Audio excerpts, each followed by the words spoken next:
बिस्मिल्लाहिर्रहमानिर्रहीम। अस्सलाम वालेकुम नाज़रीन। पिछली वीडियो में हमने डिस्कस किया था कि मैदा हमारे निज़ाम का एक इंतहाई अहम उज़्व है और ये सिर्फ़ एक सादा सी थैली नहीं बल्कि एक इंटेलिजेंट प्रोसेसिंग सिस्टम है।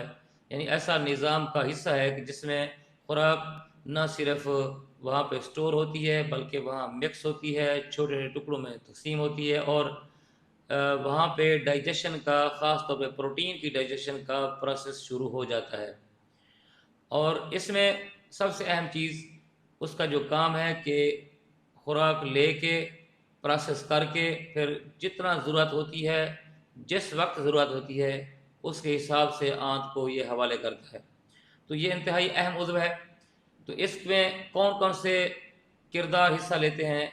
यकीनन मैदे का स्मूथ मसल मैदे के, और उसमें मौजूद एंजाइम्स, उसमें पैदा होने वाले हार्मोन्स, और उसमें खसूसी तौर पर तेज़ाब हाइड्रोक्लोरिक एसिड जो मैदे का तेज़ाब कहलाता है वो हिस्सा लेता है।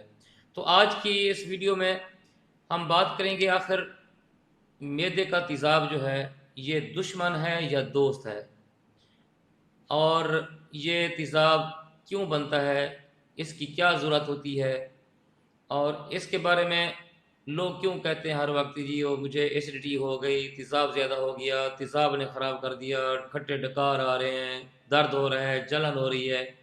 तो ये क्यों बदनाम है तेज़ाब, आखिर इसके क्या फ़ायदे हैं? तो आज इस हवाले से हम डिस्कस करते हैं कि तेज़ाब जो हाइड्रोक्लोरिक एसिड है, इसका सबसे पहला जो अहम तरीन काम है प्रोटीन।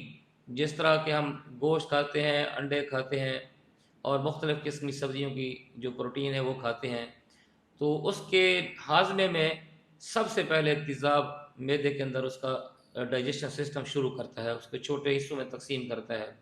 मसलन जैसे अगर इसको मेडिकली हम कहें तो उसमें जो पेप्सिनोजन है उसको फिर पेप्सिन में तब्दील करता है। तो मुख्तसर ये है कि ये प्रोटीन के हाजमे में एक अहम किरदार अदा करता है।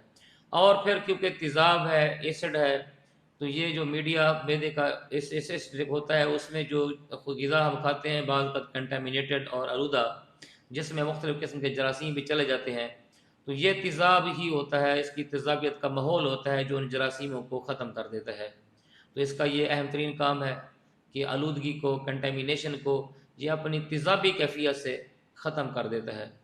और फिर ये इसका एक और अहम काम जो हमारे खुराक में विटामिन B12 होता है, उसको दूसरी खुराक से ये अलहदा करता है। फिर मैदे से एक और मादा खारिज होता है जो उसके फिर हाजमे में मदद देता है। इस तरह B12 जो है, विटामिन B12 हमारे खून में शामिल हो जाता है, तो उसका जो अहम किरदार है उसको अलहदा करने में, फिर आगे डाइजेस्ट कराने में, फिर जज्ब कराने में, तो यकीनन इस एसिड का अहम तरीन काम है। तो फिर ये तेज़ाबियत आखिर क्यों होती है? जब इतना अहम है फिर ये तेज़ाबियत क्यों होती है, और फिर क्यों ये हमारे मरीज़ आके खट्टे डकार, सीने की जलन और शदीद तकलीफ़ और दर्द की शिकायत करते हैं? अगर हम ये बात समझते हैं तो फिर जो है ना ये समझ आती है कि भी हम इस नतीजे में पहुँचते हैं, इसकी अगर डिटेल हम समझें, अगर हम इस बात को समझें, अगर ये तेज़ाब इतना अहम है तो फिर ये तेज़ाबियत क्यों होती है? क्यों आके पेशेंट डकार, सीने की जलन और तकलीफ़ का कहते हैं? और ये बात समझें कि हर दफ़ा मसला ज़्यादा तेज़ाब बनने का नहीं होता बल्कि और भी मसाइल होते हैं। और मसलन सबसे अहम वजह कि जब तेज़ाब आपका मैदे से खुराक की नाली में आ जाए तो उस वक्त ये जलन ज़्यादा महसूस होती है। और कुछ चीज़ें हैं, कुछ वजूहात हैं और जिनकी वजह से ये तेज़ाबियत होती है। मसलन ज़्यादा ज़्यादा ग़िज़ा खा लेना, खाना खाने के फ़ौरन बाद लेट जाना, बहुत ज़्यादा मोटापा होना, कोई दवाइयाँ मसलन एनसेड ग्रुप है, पेन किलर बग़ैर किसी वजह के खाना और गैर महफूज पेन किलर खाना, और कुछ मशरूबात हैं जो इंतहाई मुज़रे मैदा हैं, वो हम जब इस्तेमाल करते हैं तो उससे जो है ना ये फिर तेज़ाबियत और ये मसाइल हमारे पैदा होते हैं। तो जब ये तेज़ाब इतना ख़तरनाक सब हद तक तेज़ है तो फिर ये हमारा मैदा ख़ुद को इससे कैसे बचाता है? तो ये पहले पिछली वीडियो में हमने इसका ज़िक्र किया था कि हमारे मैदे की जो अंदर इंटरनल लाइनिंग है उसमें म्यूकस है या बाइकार्बोनेट है اور اس طرح کے جو پریونٹیو اس کے میکانزم ہیں، اس کی لیئر ہوتی ہے دفاعی، جس سے وہ اپنے تیزاب سے محفوظ رہتا ہے. یعنی جو سسٹم، جو قدرت، جو نظام وہ معدے سے تیزاب پیدا کرتا ہے، وہ معدے کو اس تیزابی طاقت سے، تیزاب کے نقصان سے بچانے کا بندوبست بھی کرتا ہے.